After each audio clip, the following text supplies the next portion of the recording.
Hey guys, this is Steve, Cookout Coach, competing as DQ'd Barbecue here at the Almost Heaven Barbecue Bash in Weston, West Virginia. It's the start of day 2. It's the start of our backyard KCBS comp. We did some steak and some wings last night. So today we're about to get some ribs on. I got some chicken in the cooler. We'll see what happens. Y'all hang out.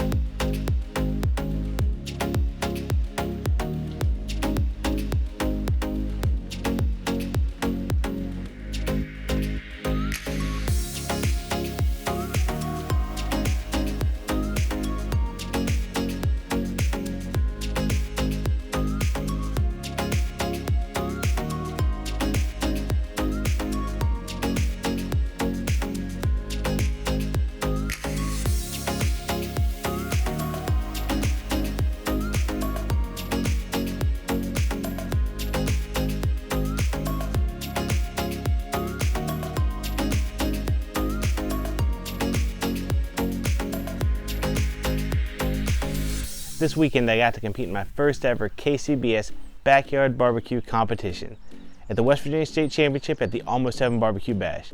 As a mouthful, let me tell you something. This thing was a blast. If you've been following the channel for long, you know I've been building to this moment for quite some time. In fact, the whole idea that I was going to compete in the competition this year precedes me ever having a YouTube channel, and the YouTube channel was actually born out of the fact that I was training to compete. I figured if I was going to be cooking that much barbecue, let's record it and put it on YouTube, see if we can't help some other people out. As excited as I was for this competition, it exceeded all of my expectations. From the moment we pulled up and I saw those Jambos and those gravity feds, and those water cookers, everything that I could only window shop for, oh man, the butterflies started going and it was amazing. So I was struggling a lot whenever I was trying to put together exactly how I was going to make this video, because when I decided I was going to compete, I went looking on YouTube for people who had recorded their experiences with the backyard competition, and there weren't a whole lot of videos out there. My buddy Rich over at Rich River Smokers, West Virginia, does a pretty good job documenting his last year on the backyard circuit. But it's tough, and as a competitor, I understand why it's tough to make those videos.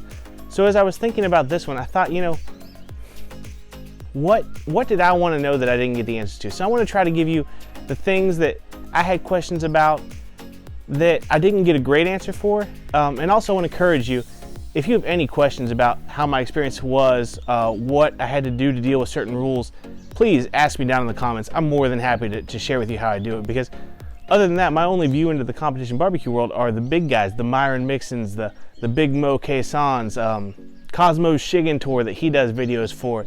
Those are all big guys. I wasn't sure how the little guys do it, so if you have a question that I don't cover, please ask me down below. The first question I had was, without a barbecue trailer like the big guys have, you know, how much space do I need as a backyard competitor? And what I did was I went to Sam's Club and I bought 2 of the small folding tables. I think they're 5 foot long, you know, not a whole lot, and that was more than enough. I had one for my prep station, and one was dedicated entirely to just my sanitation station. And now I'm saying that, let's go ahead and go to my second question, was how do you deal with sanitization when you don't have running water? And the answer is, and it's right in the KCBS rules, is you want a 3-tub system. And so I just went to Sam's and I bought 3 gray Rubbermaid bus tubs. You know, they're probably about this big. I think they actually come in 2 sizes.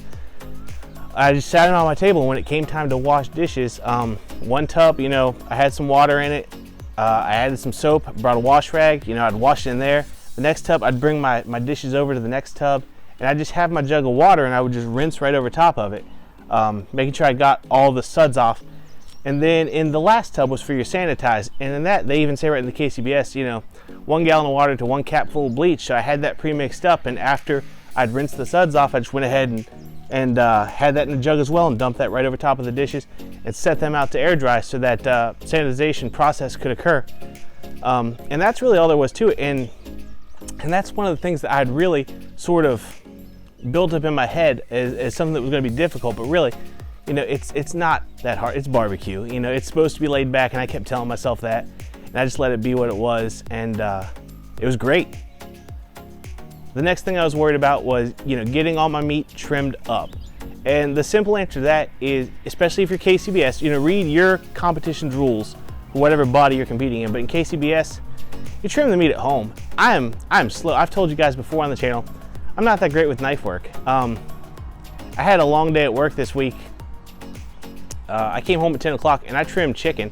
I trimmed 16 pieces of chicken for 3 hours. I couldn't imagine doing that at the competition. That would have been absolute torture. It would have been dangerous because I'm inside, I'm pulling them out of the refrigerator one at a time into a very cool environment anyways. It was hot that weekend. I would never have wanted to do that on my table at my comp. I'm just too slow. Aside from the issues when fat warms up, the safety issues were much worse. So definitely, absolutely 100% trim your meat before you get there. You'll save yourself a lot of time. We had a lot of time because we got there on Friday evening. We didn't cook our KCBS comp until Saturday morning to just hang out, enjoy the fact that we were being there. And let me tell you something, when everybody lit off their smokers at about the same time, within an hour, oh man, it's just like a beautiful symphony. It was amazing. One of the other big questions I had was, how many competitions do I get involved in? And I say that because at this competition we had a KCBS comp, whether you were pro or backyard. We had an SCA steak event. We had a chicken wing ancillary, and we had a People's Choice pork butt. Realistically, I probably shouldn't have entered all of those, but I did. I was stretched a little thin. It was a lot for me to compete in going into my my first ever competition, with all those turn-in windows being rather small, with the exception of the steak. Steak I had a whole half an hour. Everything else was a 10-minute window. I was a little intimidated when I realized, what I'd done. But what I did before I went there was I took my Weber Smoky Mountain and I took my 26-inch Weber kettle with a slow and sear, and I just timelined out. Okay, this meat's going on here at this time.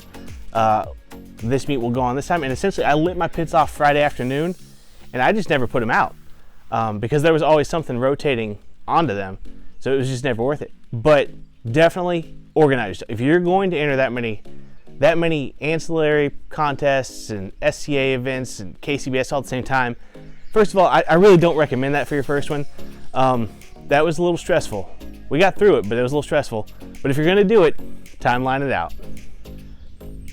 My sort of final point I wanted to bring up that I always have questions about when I see people in backyard comp videos is, what's a reasonable expectation? And if you're familiar with Malcolm Reed and How to Barbecue Right, the week before we did this contest, they actually put out a podcast. If you haven't listened to the How to Barbecue Right podcast, you really need to go check that out. It's great for work commute. But they put out a podcast describing, how to go about getting into competition barbecue. I was like, oh, this is great. This is perfect for what I need. And it was fantastic. The information there is absolutely invaluable if you've never done this before. However, they kind of were crushing my dreams a little bit, because one thing they said, and they're not wrong, they said don't go in there expecting to get calls your first competition. If you get everything turned in on time, call that a win, but don't go in there expecting to get calls.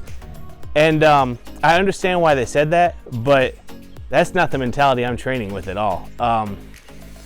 If I'm going to get beat, that's fine, but I train with the full intent of going in there to do my best, and I'm training for my best to be the best, if that makes sense. I don't want to come across as arrogant, but I definitely train to win.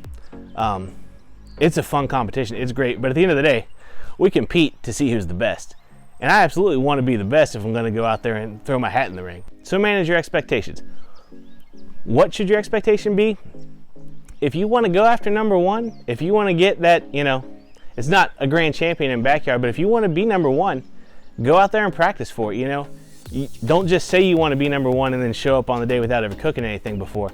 If you really want your expectation to be, I want to win this thing, you better train like it. If you just want to go and you say, hey, I want to get those turn-ins in, I want to have a good showing, that's fine too. There's plenty of people there that are just there to have a great time, and there's great times to be had, absolutely. But, manage your expectation with your activity is what I would say. If you really want to go compete for number one, get out there and practice like you want to compete for number one. So how many cookers do I need to compete in the backyard competition? So when I went, I took my 22-inch Weber Smoky Mountain and my 26-inch Weber kettle with a slow and sear. I could have did all the KCBS backyard comp, which is just ribs and chicken. Could have did that on my Weber Smoky Mountain, no problem. However, I also went ahead and entered the People's Choice Pork Butt, the Ancillary Wing Contest on Friday, and the SAA Steak Contest on Friday. So I kind of needed more than just my Weber Smoky Mountain, if for nothing else than to cook a steak. So what I ended up doing, just in case you're curious, is Friday night I lit off both the kettle and the Weber Smoky Mountain. I cooked my wings on my Weber Smoky Mountain. That all happened there. I lit off the kettle and I cooked my steak contest on the kettle. And that was at 5:30 I lit off the Smoky Mountain. At 6 I lit off the kettle. And those went off great. I got crushed in those, to be honest with you. I'll roll in some pictures, but my wings got 14 out of 22. Not so great. I got second at my table. Maybe I just had a tough table. I don't know. To be honest with you, I wouldn't have gave those wings first place.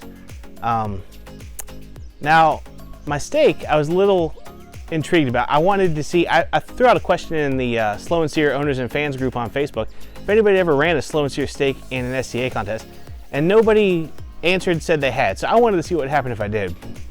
And so I practiced. I made some, in my opinion, great ribeyes at home here that week. Got practiced up on the Slow and Sear because I got it about a week and a half before the competition. So we threw down some steaks in the evening of practice. My wife, she was a good sport about that. Went to the comp, threw down what I believe to be a great ribeye. You know, it finally temped out at about 135, I think, which in SCA you cook to medium. Had a beautiful sear. The shape of it sort of came off on me, but that's okay. Yeah, that's on me. But you know, I found out in the judging, I got 23rd out of 36. Not a good showing. And my appearance was my lowest score, so I don't think the SCA world is quite ready for a slow and seared steak yet. I think they're still pretty married to the grill marks, but I wanted to know what would happen, and now I do. It was a calculated risk. I still believe it turned into a fantastic steak, and I got to eat the other one, so there's not really a loss there. After we cooked our steak and wing contest, we took a little break, and I went ahead and fired up the Weber Smoky Mountain again at midnight to get my People's Choice pork butt on at 1 in the morning. I ended up wrapping my pork butt right around 5:30 in the morning.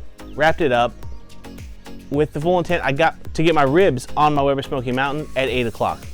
So at about 7 o'clock, I went and lit back off my kettle again.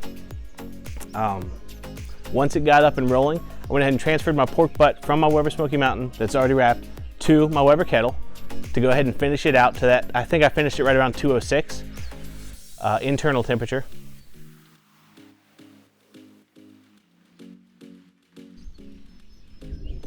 Got my ribs on the Weber Smoky Mountain at 8. It was great. It was already up to temp. All the charcoal was already lit off and going well. I just added some more wood, started cooking my ribs. Right around 9 o'clock, my pork butt was done. So I took it off my Weber kettle, put it in my cooler, and immediately got my chicken on my Weber kettle. From that point, it was just 2 cooks of ribs and chicken. And that's just an example of, I sat there and timelined out exactly what my transitions were gonna be from grill to grill, from meat to meat. So, now that was a long answer, but essentially it was, if you're just competing in a backyard KCBS comp, you can get it done on just a single Weber Smoky Mountain if you wanted to, because you've got 2 racks. But because I was doing so many things, I brought a Weber kettle and a Weber Smoky Mountain. Worked out great, have no regrets about that. This competition was so much fun. I competed under the name DQ'd Barbecue, and if you've been with the channel for a while, you might remember I used to be DQ'd Barbecue, and that's because I thought up the team name before I ever thought up the YouTube name, so I thought I'd just mix them together. And it's sort of hard to search in YouTube for DQ'd Barbecues. That's when we became the cookout coach. But it's me and my brother, and you know, with our last name starting with D, DQ'd Barbecue. It's a punny name. It's just a classic barbecue team name. You know, I got to hang out with my brother all weekend. My cousin came down and did some filming for me. You know, some of my best friends, and we all just hung out and enjoyed some barbecue together. My dad showed up to heckle me for a little while. That's how you show each other you love each other in my families. If you're not picking at each other or you just don't care.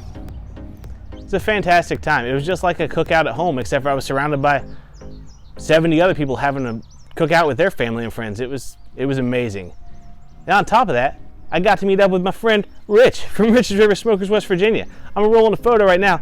Let me tell you something. If you haven't gone and seen Rich's channel, you need to do that. This guy is fantastic on YouTube, and he's a great dude in real life. You know, all weekend we sort of kept in touch and hung out. Love hanging out with Rich, and if I can do it, you know, me and Rich will hang out again. Absolutely, 100%. So I guess this is sort of the big question: is how did I do? Well, wait, hang on. Solar eclipse. Huh, that was weird. Anyways, how did I do? Well, first time competing. There was 14 other backyard teams. I went in prepared to win. I prepared as much as possible. The only things I didn't get done, or I didn't get to practice making a box at home, and I wanted to do a full mock contest.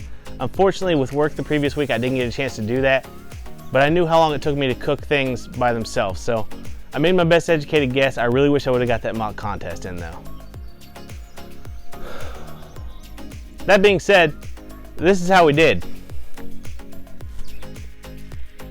Yeah, I was pretty okay with that. We ended up taking a second place chicken in the backyard division and a third place overall. You know, I wanted to win. Third overall is not too bad, I guess. I lost to the guy who won it last year in the amateur division and another team who was also there the previous year. I ended up losing first by 2.2 points, which if you know much about competition barbecue, that's not a lot. I'm not even mad at 2.2 points. We turned in the barbecue we intended to turn in. That being said, man, just a little bit of different thought by one person. Maybe I could have had first. I'm not gonna lie, I got the bug. We're gonna be competing in some more. I just gotta figure out what's close to me and what I can do, but we'll probably do another one of these before the year's out. Oh, man, I'm so excited. It was so much fun. Really, if you have any thoughts of doing a competition at all, you know, definitely give it a shot. It's so much fun.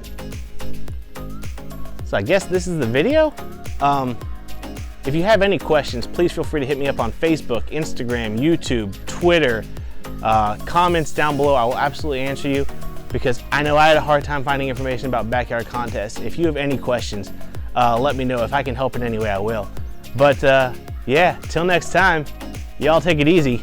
I'm gonna go hang these guys.